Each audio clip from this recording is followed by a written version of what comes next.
Welcome to my YouTube channel. पिछले video में हमने स्मॉल वर्ड्स के बारे में पढ़े थे जो कि हमारे डेली टॉकिंग में बहुत ही ज़्यादा यूज़फुल हैं। अभी हम कुछ इम्पॉर्टेंट हेल्पिंग वर्ब के बारे में पढ़ेंगे जो कि हम जिसको यूज़ करके हम अपने टॉकिंग स्किल्स को बहुत ही ज़्यादा इम्प्रूव कर सकते हैं और जिसका यूज़ करके हम डेली इंग्लिश स्पीकिंग को स्ट्रॉन्ग बना सकते हैं। अगर अभी तक आपने मेरे चैनल को सब्सक्राइब नहीं किया है तो नीचे सब्सक्राइब का ब्लैक कलर का बटन है, उसको सब्सक्राइब कीजिए और बेल आइकन के ऊपर क्लिक कीजिए ताकि जब भी मैं कोई नॉलेजेबल वीडियो अपलोड करूं तो सबसे पहले आपके पास उसका आप फ़ायदा उठा पाएँ। So let's begin this video. तो सबसे पहले हम वांट टू के बारे में पढ़ेंगे। वांट टू मीन्स क्या होता है? चाहना। जब हम किसी चीज़ को, किसी वर्क को करना चाहते हैं, है ना, तो उसको बताने के लिए हम क्या करते हैं? वांट टू का यूज़ करते हैं। वांट के साथ क्या लग जाता है? टू लग जाता है। तो यहाँ पर हमारा सबसे पहला हेल्पिंग वर्ब के रूप में हम यूज़ करते हैं वांट टू। वांट और टू। वांट टू मीन्स क्या होता है? चाहना। चाहना, है ना? क्लियर है? जैसे एक एग्जांपल्स लेते हैं यहाँ पर, मैं स्कूल जाना चाहता हूँ। तो यहाँ पर हमारा सेंटेंस क्या बनेगा? I want to go to school. Very simple है, आप इसका यूज़ कर सकते हैं, है ना। तो एक एग्जांपल्स यहाँ पर हम यूज़ करते हैं, मैं स्कूल जाना चाहता हूँ, है ना। आई वॉन्ट टू क्या होगा? गो टू स्कूल। क्लियर है? गो मीन्स क्या होता है? जाना, है ना। Go to school, full stop लगा देते हैं। I want to go to school. Second number एक एग्जांपल लेते हैं, मैं इंग्लिश बोलना चाहता हूँ। क्लियर है? हर कोई इंग्लिश बोलना चाहता है ना, क्योंकि अच्छा करियर के लिए हमें इंग्लिश स्पीकिंग को स्ट्रॉन्ग बनाना बहुत ही ज़्यादा ज़रूरी होता है। तो यहाँ पर क्या होगा? I want to speak English. Clear है? यहाँ पर हम यूज़ करेंगे I want to speak English. आपका फर्स्ट फॉर्म का यूज़ करते हैं, स्पीक इंग्लिश। क्लियर है? जब भी आप किसी लैंग्वेज का नेम लिखोगे तो उसका फर्स्ट लेटर किस में रहता है? कैपिटल में रहता है, ध्यान दीजिएगा, है ना। तो I want to speak English, मैं क्या करता हूँ? मैं इंग्लिश में बोलना चाहता हूँ, है ना। एक और एग्जांपल्स हम लेते हैं, हम इंग्लिश पढ़ना चाहते हैं, है ना। हम इंग्लिश पढ़ना चाहते हैं। यहाँ पर हमारा सेंटेंस क्या बनेगा? We want to read English. ऐसा हमारा क्या बनेगा? सेंटेंस बनेगा। जैसे फ्यूचर की बात करें, मैं एक अच्छा इंसान बनना चाहता हूँ, है ना। तो यहाँ पर क्या हो जाएगा? I want to become a good person. Clear है? तो यहाँ पर तीसरे नंबर में हम लेते हैं, I want to become. Become means क्या होता है? बनना, है ना। तो आई वॉन्ट टू बिकम, क्या बनना है? एक अच्छा इंसान बनना है, तो अ गुड पर्सन। तो I want to become a good person, ऐसा हमारा क्या रहेगा? सेंटेंस रहेगा। क्लियर है? कुछ सेंटेंस हम और लेते हैं, जैसे मैं बाजार जाना चाहता हूँ, I want to go to market, है ना। मैं स्कूल से आना चाहता हूँ, I want to come from school, है ना। मैं आपको बताना चाहता हूँ, I want to tell you, क्या रहेगा? सेंटेंस रहेगा। मैं आपको समझाना चाहता हूँ, I want to explain to you, ऐसा हमारा क्या बनेगा? सेंटेंस बनेगा। चलिए हम नेक्स्ट जो हमारा मोस्ट इम्पॉर्टेंट हेल्पिंग वर्ब के रूप में हम यूज़ करते हैं, जो कि हमारा अबाउट टू है। तो अबाउट टू मीन्स क्या होता है?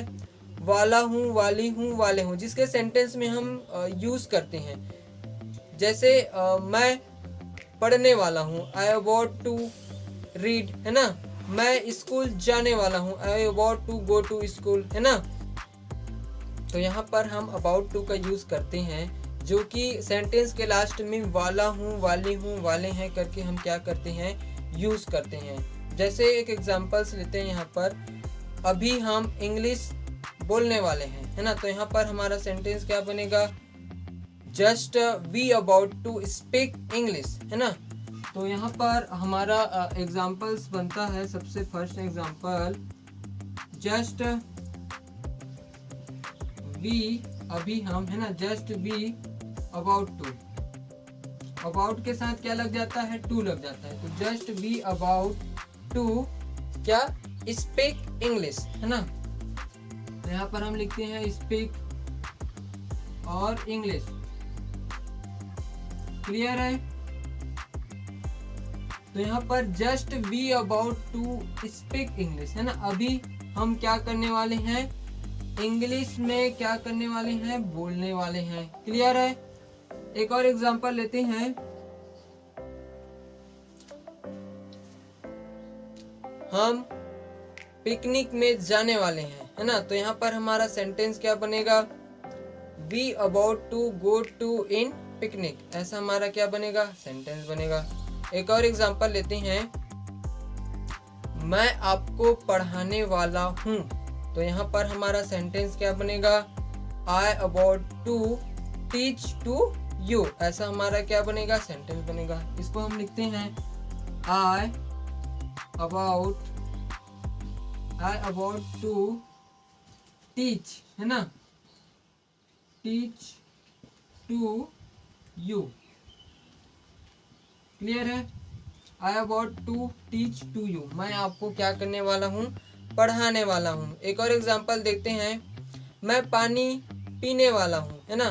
तो यहाँ पर हम तीसरे कंडीशन में I about to drink water, very useful है ना। जहाँ पर वाला हूँ वाली हूँ आ गया तो लगा दो अबाउट टू, है ना। तो यहाँ पर आई अबाउट टू ड्रिंक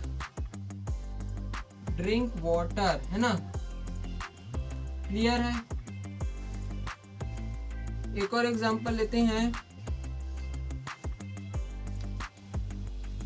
आप मुझसे बात करने वाले हो, है ना। तो यहाँ पर हमारा सेंटेंस क्या बनेगा, you about to talk with me, ऐसा हमारा क्या बनेगा, सेंटेंस बनेगा, है ना। तो यहाँ पर you about to talk with me, है ना।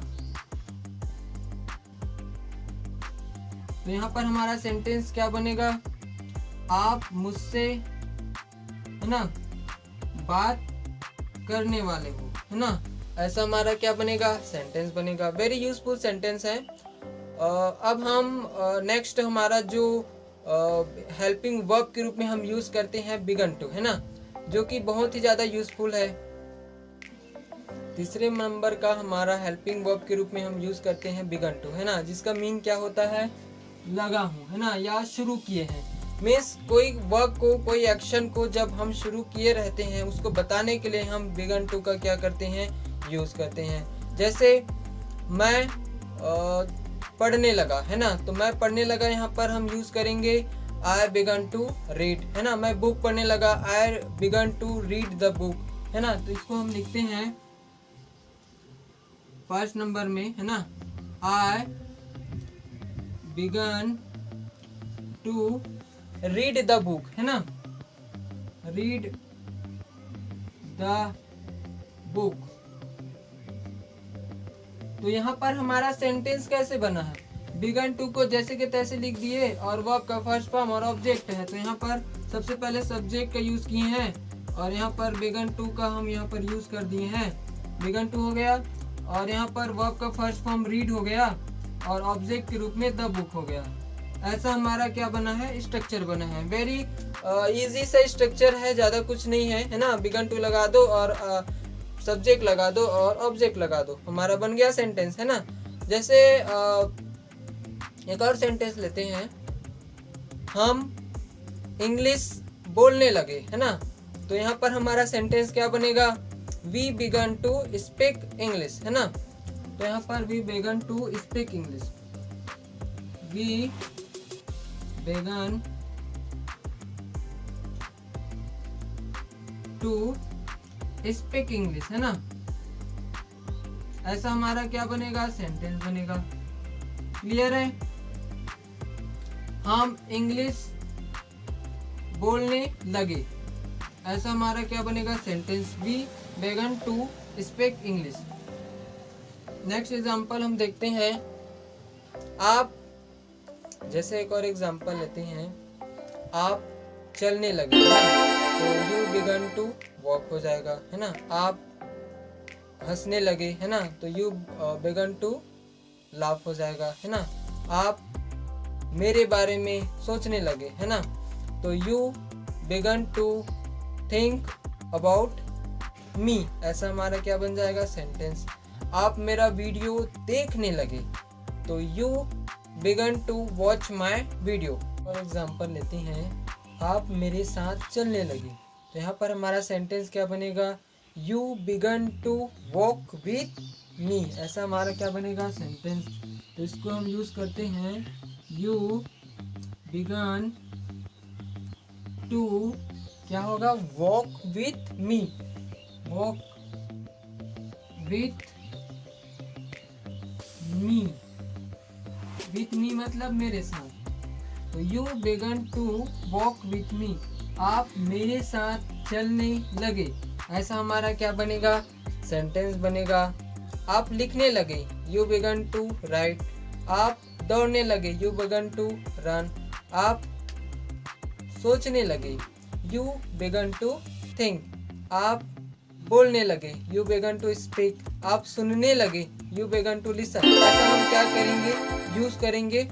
आप इसको अपने डेली टॉकिंग में, कन्वर्सेशन में, है ना, और इंग्लिश स्पीकिंग में आप इसका वेरी इजी तरीके से यूज़ कर सकते हैं। आज की क्लास में हम वांट टू, बिगन टू और अबाउट टू के बारे में पढ़े, जो कि बहुत ही ज़्यादा useful helping verb, modal verb की तरह हम इसको यूज़ करते हैं। सो अभी तक आपने चैनल को सब्सक्राइब नहीं किया है तो प्लीज़ सब्सक्राइब कीजिए, ताकि इसी टाइप्स का नॉलेजेबल वीडियो आपको टाइम पर मिलते रहे। और कमेंट में बताना न भूलें कि आपको वीडियो कैसा लगा। So thank you so much.